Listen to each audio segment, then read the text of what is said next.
Wasting atau gizi kurang dan gizi buruk. Pada usia balita, terutama hingga usia 2 tahun, merupakan masa pertumbuhan dan perkembangan anak yang sangat penting. Dari hasil survei yang dilakukan oleh Kementerian Kesehatan pada tahun 2022, terungkap bahwa di Indonesia, 1 dari 12 anak balita mengalami wasting. Tahukah kamu apa itu wasting?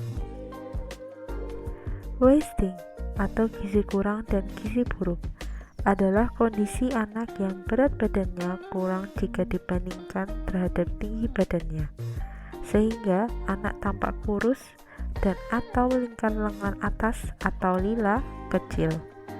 Hal ini dikarenakan asupan makan yang tidak mencukupi baik secara kualitas, jumlah, maupun jenisnya, dan atau karena anak mengalami penyakit infeksi yang berulang. Wasting dapat terjadi dalam kondisi singkat.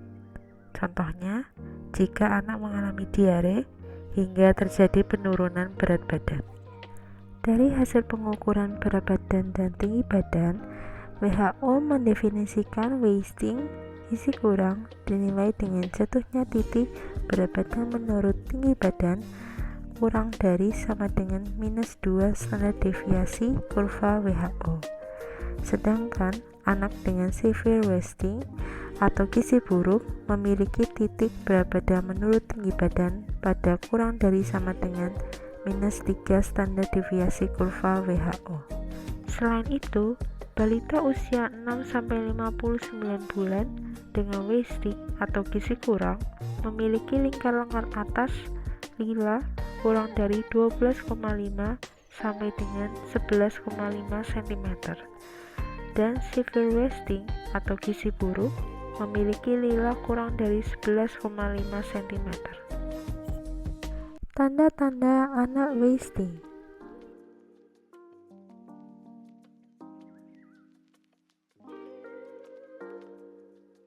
Mari kita pelajari lebih dalam mengenai dampak wasting. Yang pertama, kekebalan tubuh anak rendah, sehingga anak mudah terkena penyakit infeksi. Yang kedua, adanya gangguan pertumbuhan fisik pada anak, sehingga anak wasting berisiko 3 kali menjadi stunting. Yang ketiga, adanya gangguan perkembangan otak yang mempengaruhi kemampuan belajar dan produktivitas kerja saat dewasa. Yang keempat, berisiko menderita penyakit tidak menular saat usia dewasa, seperti diabetes dan penyakit jantung. Yang kelima, berisiko kematian tinggi, khususnya anak gizi buruk yang berisiko 12 kali untuk meninggal. Hal-hal yang dapat menyebabkan wasting.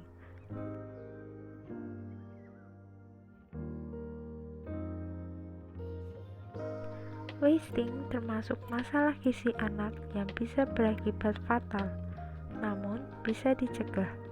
Tetap tenang dan pastikan untuk mengikuti langkah-langkah pencegahan wasting berikut ini. Pemberian ASI eksklusif sejak bayi baru lahir hingga berusia 6 bulan, tanpa makanan dan minuman lain, bahkan air putih sekalipun, karena ASI telah mengandung semua zat gizi penting yang diperlukan untuk mendukung tumbuh kembang bayi secara optimal. Setelah 6 bulan, makanan pendamping ASI yang berkualitas dalam jumlah, jenis, dan frekuensi yang cukup diberikan kepada balita, dilanjutkan dengan pemberian ASI hingga anak berusia 2 tahun atau lebih. Daya tahan tubuh anak belum terbentuk dengan sempurna, sehingga imunisasi sangat penting untuk memberikan perlindungan bagi balita. Dan pemberian vitamin A bermanfaat untuk memperkuat daya tahan tubuh anak dan mencegah penyakit yang sering terjadi pada balita, seperti campak dan diare yang bisa menyebabkan wasting. Rutin ke posyandu atau fasilitas kesehatan lain untuk memantau pertumbuhan dan perkembangan balita sangat penting. Kunjungan ke posyandu sebaiknya dilakukan setiap bulan untuk mendeteksi dini jika terjadi gangguan tumbuh kembang anak. Menerapkan pola hidup bersih dan sehat seperti mencuci tangan dengan sabun dan air mengalir dan tidak buang air sembarangan. Menjaga kebersihan lingkungan rumah agar tidak menjadi sarang bakteri dan virus penyebab penyakit yang dapat berkontribusi terhadap kondisi wasting. Bayi yang sakit disarankan untuk segera dibawa ke fasilitas kesehatan terdekat agar mendapatkan penanganan yang cepat dan tepat. Penanganan balita sakit perlu dilakukan segera agar tidak sampai mengganggu tumbuh kembang anak. Wasting merupakan masalah gizi pada anak yang sangat serius karena dapat mempengaruhi pertumbuhan dan perkembangan anak. Namun, wasting bisa dicegah. Tetap tenang dan pastikan menerapkan pencegahan wasting. Ayo, bersama kita cegah wasting untuk generasi yang sehat.